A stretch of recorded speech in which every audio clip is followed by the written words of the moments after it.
Several senators are weighing in on reports that several individuals involved in flood control anomalies have allegedly left the Philippines. And for updates, we have Mo journalist Merimon Reyes. Merimon, okay, sino-sino raw itong mga napapabalitang umiskierda na sa Pilipinas?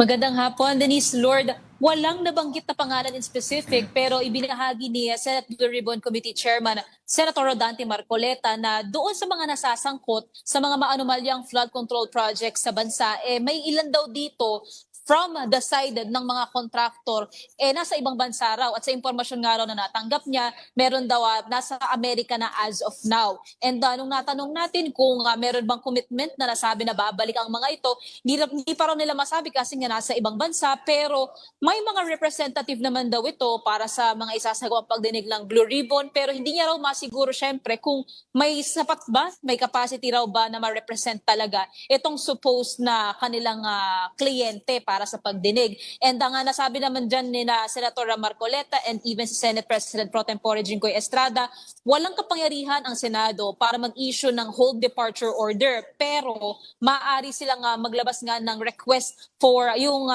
pagbabantay sa mga ito, lalo-lalo na sa mga specific na personalidad na posible nga ng ibang bansa. And ang nasabi naman ni Senator Jinggoy, kung sakali man daw na itong kanilang pag-alis ay naging equivalent na sa pagtakas, technically admission of guilt na rin daw yun. At naibahagi pa ni Senator Jinggoy na dito naman patungkol kay Sara Diskaya, kung sakaling nga maobserbahan na nagsisinungaling o magsisinungaling pa itong si Diskaya sa pagdinig, kino-consider niya na raw na ipasight in contempt itong si Sara Diskaya. Mm-hmm. Okay, so far, tama ba yung isang contractor lang ang na-cite in contempt? Isa pa lang ba?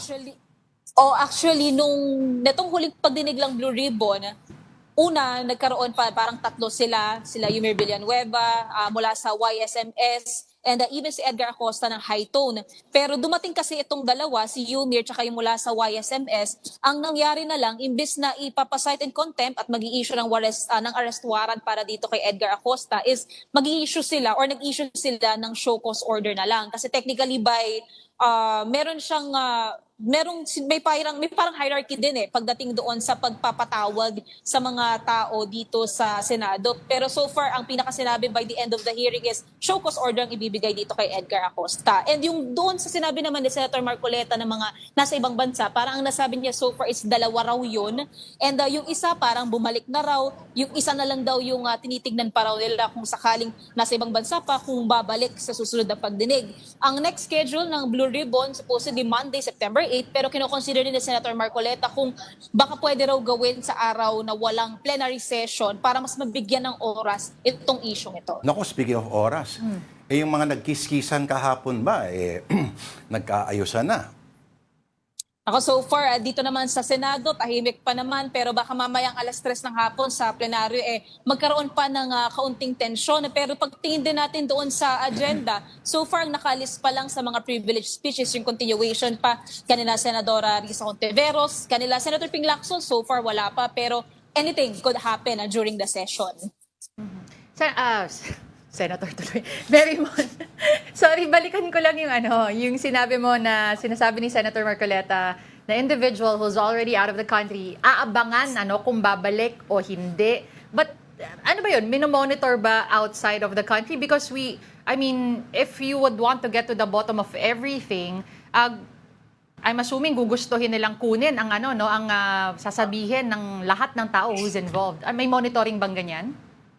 Denise, ang nasabi dyan ni Senator Marcoleta is doon daw kasi sa pagtatanong nila sa mga kontraktor para nga sa susunod na pagdinig kung makakapunta nga ba o hindi. Yun daw yung nakuha nilang impormasyon. Pero bukod doon, nasabi niya naman, may mga feelers na rin daw sila na lumapit sa kanyang tanggapan na parang willing daw magbahagi sa pagdinig. Pero for now, ang gusto niya raw muna kasi is timbangin, baka raw naman pare-pareho lang yung sasabihin itong supposed feeler at maging sa even mula sa DPWH kung meron man daw feeler, abangan muna nila. Pero sure daw siya na meron at meron daw sasagot o magsasalita. Alright. Aalis kaya yun? Kung ikaw ba ay may private jet kunyari, saan ka pupunta? Depende. Ikaw ba ay may tinatakasan? Inaalisan? Baka nasa Boracay lang. Malay natin. Anyway, Mobile Journal, Marymon Reyes, maraming salamat sa iyo. Nag-uulat mula sa Senado.